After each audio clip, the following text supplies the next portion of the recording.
Hello, welcome back to another video. My name is Gemma and today we're going to be talking about the 24 classic books in translation that I would like to read in 2024.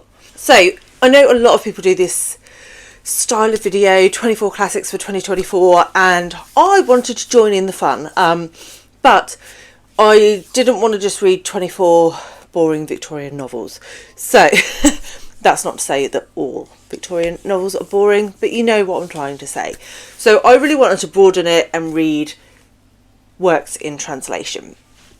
I really enjoy reading about other cultures, and I thought this was a great way to get some history on different countries. So I have a list of 24 different translated classics. I'm going to talk you through them now. I have managed to find books from 12 different languages, which I don't think is too bad. And we've got books from as far back as 19 BCE right up to 2002, which you could say is not a classic, but we're going to include modern classics on this list because it's my list, my rules. So there are a few that are more modern classics, but I think I've got a pretty good spread, and the more recent ones are really interesting in the topics that they're covering, so I think maybe one day they will be classics. So there. What languages have I got? I will tell you as I go through, but by far and away the most translated language that I'm reading from is Japanese. I've got 5 books that are translated from Japanese. Then I've got 1 from Hungarian, 2 from Spanish, 2 from Portuguese, 1 from Russian, 1 from Assamese, 2 from Italian, 4 from French, 2 from German, 1 from Chinese, 1 from Greek, and 1 from Latin. So let's talk about the 24, shall we? So I haven't decided on the translators for all of these yet, so as I read them I will let you know which translator I chose. The first one on the list, though, I have chosen my translator because the book that is first in this list, to the oldest, I'm working from oldest to newest, the book that was published in, or written in 19 BCE was, of course, the Aeneid by Virgil. So I'll put a picture up here so you can see it better. But this is the new translation. It came out in 2022 by Shardi Bartsh, and I have heard good things about this translation. I know that the Aeneid is quite difficult to read. I read the Iliad and the Odyssey by Homer last year. I do have a video on that, so I'll leave it linked below. But I would really like to read the Iliad, which I believe covers sort of the period directly after the Iliad in Troy, so the whole Trojan horse bit. Not too sure, but I think that's right. I will not be starting this one until at least midway through the year, because I'm starting the year with Ulysses, and I feel like Ulysses and the Aeneid at the same time is not a good idea. That said, I think I will probably do a read along for the Aeneid, so let me know if anyone is interested below in me running that so that we can chat Roman classics if that is your jam, and I will set up a read along sort of in the summer. So let me know if you're interested. If not, I'll just read it on my Jack Janes. It's absolutely fine. Moving on. We move into the Common Era now, a book that was written between 171 and 175 AD, and that is Meditations by Marcus Aurelius. And this is a book that he wrote when he was on campaign. And Marcus Aurelius is sort of well known for being the only Roman emperor that was really philosophical and wrote down a lot of his philosophical and spiritual thoughts in this book that is now known as Meditations. And this was translated from the Greek. So yes, I think this is actually going to be one that I dip in and out of through the year, because I think that's the sort of style that it is. It's snippets of his sort of thoughts and his understanding of things as he sort of goes through this campaign, and I would like to read it. So that's the next one on my list. Now we jump a tad to 1021. Now I don't think the actual date of publication is probably not the right word. The date that this was written is not actually known. It's known that it was before 1021, and that's all we know, and that is the Tale of Genji by Murasaki Shikibu. And this is translated from the Japanese and paints a portrait, shall we say, of Japanese aristocracy through the eyes of one of the sons of the emperor of that time, a prince, and we sort of see the inner workings of that medieval court through his eyes, and it sounds really great. I think I read somewhere that it was like possibly the first Japanese novel to be written, which is super cool, so excited for that one. Then we have a significant jump and we move to the 1700s, 1759 in fact, with Candide by Voltaire, translated from the French. And I believe this is a satirical novel about a guy who sort of believes that if you have a positive mental attitude, good things will happen to you, but apparently that's not the case and loads of crap happens to him. And it's supposed to be very funny, very satirical, with sort of a serious message underlying. It's not too long, and I've never read Voltaire, so we're going to give that one a whirl. Then, staying in the 1700s, we jump to 1782, and we have Dangerous Liasons by Pierre Choderlos de Laclos. Okay, so just a side note here. Just because I can't pronounce any of these names doesn't mean I won't enjoy the books. So I am trying. We'll give it a go. And I'm really intrigued to read this one because this is the book that the film Cruel Intentions was based on. So we have two sort of rich kids in France who are bored and decide to have a game where they sort of take advantage of an innocent girl, and it's pretty unpleasant from a moral standpoint. So yeah, I've heard mixed things about this book in particular, but I loved Cruel Intentions so much I really want to read the book that it was based on. So there we go. Staying with French classics, we jump to 1870 and 20,000 Leagues Under the Sea by Jules Verne.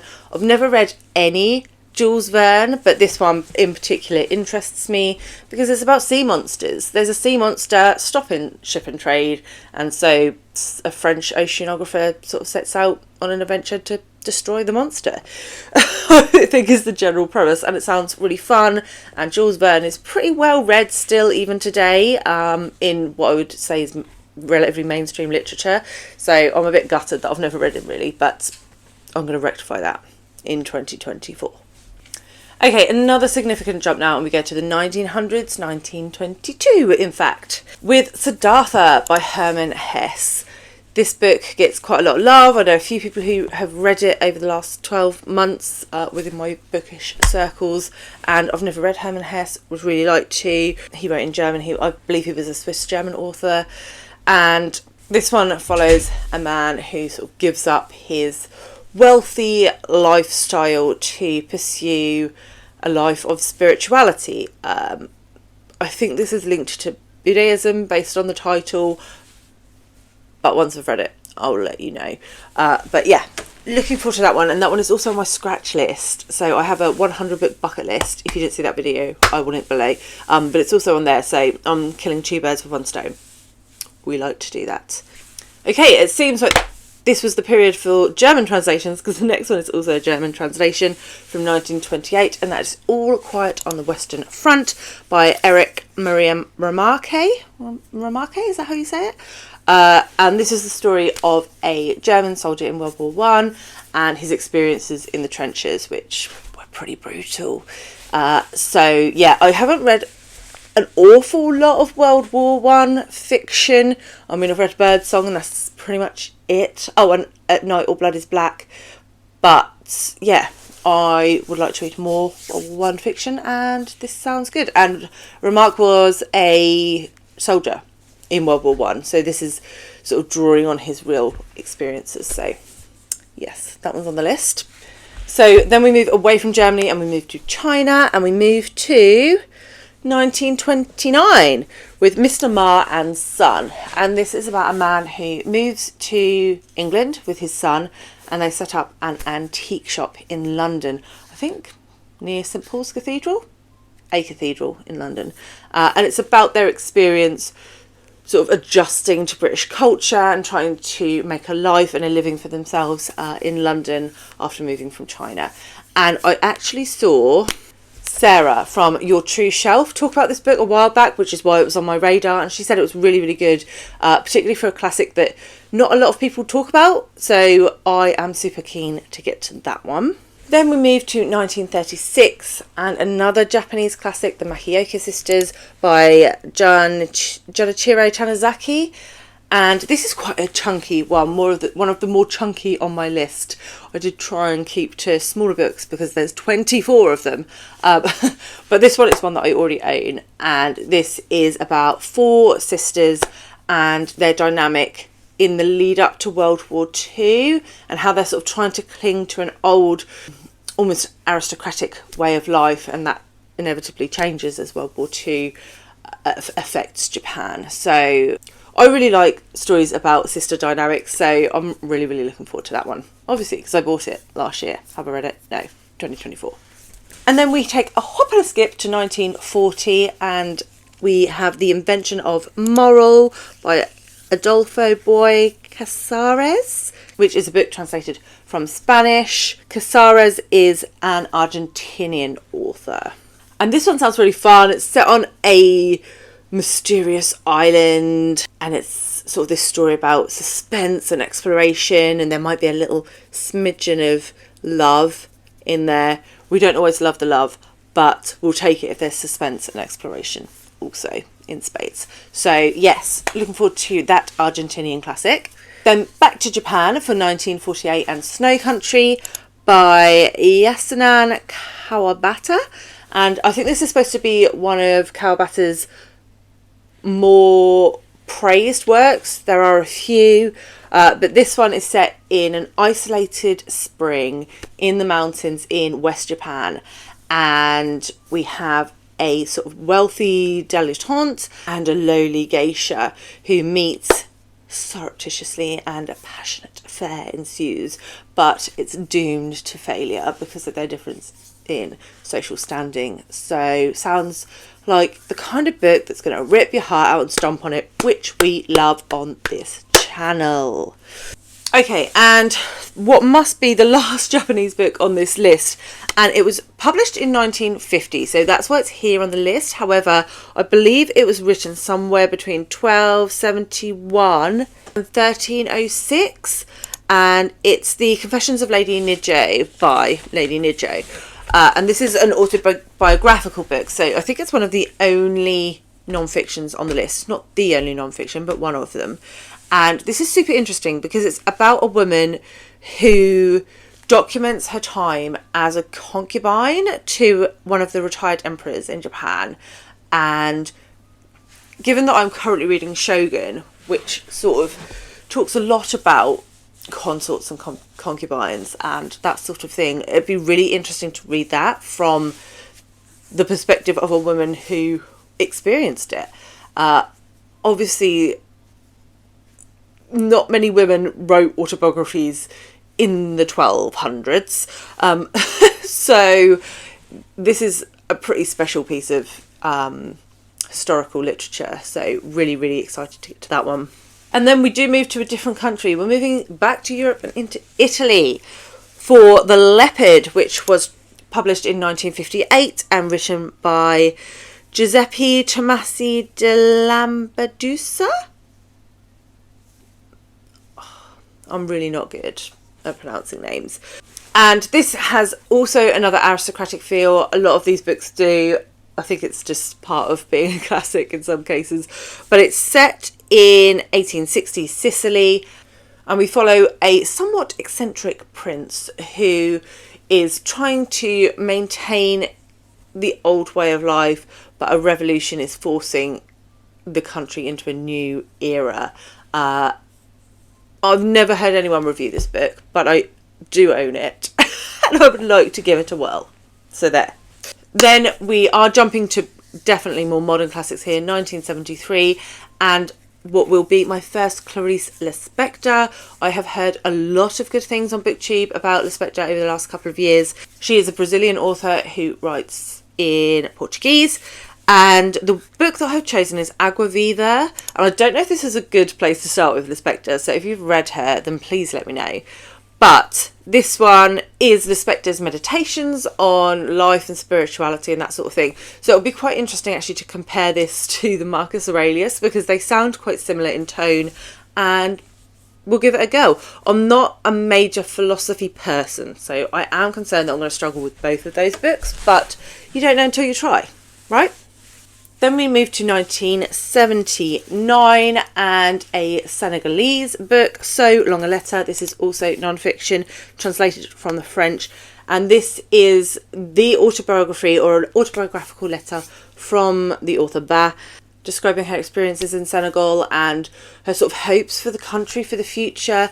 She is writing this after the death of her husband, so as a widowed woman living in the country. And yeah, I've been wanting to read this one for a while, so that's on the list. And I think it's actually the only African classic I have on here. So if anyone can suggest to me any excellent African classics, I would really like to know, so that I can add them to my 2025 list. Thank you muchly. Okay, also in 1979 we have another Italian classic, If on a Winter's Night a Traveller by Italo Calvino. I am concerned this one isn't going to be a Gemma book either, but we are going to try. We're going to try these books because you don't know until you try. And this is looking at narration from an experimental perspective. We kind of have two people reading this book, If on a Winter's Night a Traveller. We have reader and the other reader, or something like that, and it's their sort of experience reading this book. I don't know too much about it. I think there's a lot of layers to it that I'm probably not going to understand, but I would like to try. And then we move to 1982, and an author that I have read before, Isabel Allende, who's a Chilean author writing in Spanish, and I'm going to give The House of Spirits a go. This is by far and away her most famous book, I would say, and so let's give it a whirl. I don't know too much about it. I know that it's a multi-generational story. I know that there's a lot of politics in it. I think there's a good smattering of love and a pinch of magic. So we'll see what that one's like, but I have been impressed by Isabel Allende before. I've read her most recent, I don't think it's her most recent one anymore, but Violetta I read last year and really, really loved. Then we move to Hungary and we have The Door by Magda Szabo. This was written in 1987, the year I was born. And this follows a young writer, I don't know if they're young actually, a writer who employs a housekeeper, and the writer's past, which I believe is quite tragic, is sort of revealed through her relationship with this housekeeper who is somewhat bizarre. So really interested. There are a couple of books by Szabo that are on my to read list, but I thought I would start with The Door because I don't really know. I just thought I'd start there. And I told you that was the last Japanese one a while back. I was wrong, because we do have Haruki Murakami on this list. Norwegian Wood, which was written also in 1987. This, I would say, is probably Murakami's most famous work. I've only read one of his books before and I did not like it. It was 1Q84, though I have heard that that is quite different from his other work. So let me know what you think. But I am going to give Norwegian Wood a go. I think this is like a campus novel about two friends who sort of have a bit of a passionate relationship following the death of a mutual friend, and then they like drift apart in college or something. Not too sure. I have also heard that Murakami is quite sexist, so we'll see. We'll see how that goes. Then we have another book that's translated from Spanish, but this time by a Mexican author, Like Water for Chocolate by Laura Esquivel, which was written in 1989. And this is set in Mexico, and we're following a family of girls, sisters, and the youngest girl is forbidden to marry because she must stay at home and look after the mother. But, as you can imagine, that's not so easy when she falls in love. But I don't think that love goes smoothly, and it develops from there.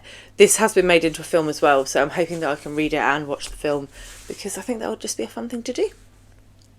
Now we really are pushing the bounds of what is a classic or even a modern classic, but I have put Blindness by José Saramago on here, who is a Portuguese author, and I read his book Cain last year, and loved it. I was really blown away. I'd never read any of his work before, but it was hilarious. It was a satire. Blindness is not a satire. It is about a plague of blindness that sort of sweeps through a city and everybody goes blind. I don't really know any more than that, but I've heard good things. It is significantly longer than Cain that I read last year. But when I did read that, I had several people in the comments say to me, "Oh, Gemma, you really need to try Blindness," because it's his more famous novel, and he is like one of the top Portuguese authors. So definitely want to read more of his work. Then a Belarusian author, Svetlana Alexievich, and she is a journalist, and she wrote in 1997 Voices from Chernobyl, and this book is translated from Russian. And in this, Alexievich, and she interviewed hundreds of people with first-hand knowledge and experience of the tragedy of Chernobyl, and she has compiled those into a book. And I'm going to be honest here about my ignorance. I didn't really know about Chernobyl until a couple of years ago when there was that TV programme. I can't remember what it was called. And I'm really interested to know more. So she interviewed people who worked there, firemen who helped on the night, people who sort of were involved with the clean-up afterwards, all sorts of different people to give us like this really rounded view of what actually happened in that nuclear disaster. So yes, that's on the list. And then the last one, the one from 2002, is a book translated from Assamese, and that is Pages Stained with Blood by Indira Goswami. So this was the 2002. And this is a series of diary entries from 1984 during the riots that occurred after the assassination of Indira Gandhi. I know nothing about this time in history, what happened, a period of time that I would like to know more about, and the only Indian book on my list. So, as you can probably tell, I am very low on books from Asia, outside of Japan, and Africa. So if anybody has any classics from those regions, also the Scandinavia region, so please let me know if there's any that you think I should pick up, or indigenous classics, if you know of any. I'd love to start compiling a list for next year. I'm also aware that this list is super male heavy, so books by women in translation would also be greatly appreciated if you know of any. If you made it to the end of this list, then let's have an emoji. What sort of emoji should we have today? Well, the last book I talked about was Pages Stained with Blood, so maybe like a blood drop. That's quite very, very Christmassy. Very Christmassy. If you are interested in seeing my Idiot's Guide to Homer that I put together a couple of years ago, I will leave that here. And thank you all for joining me, and I will see you all very soon with another one. Bye, guys.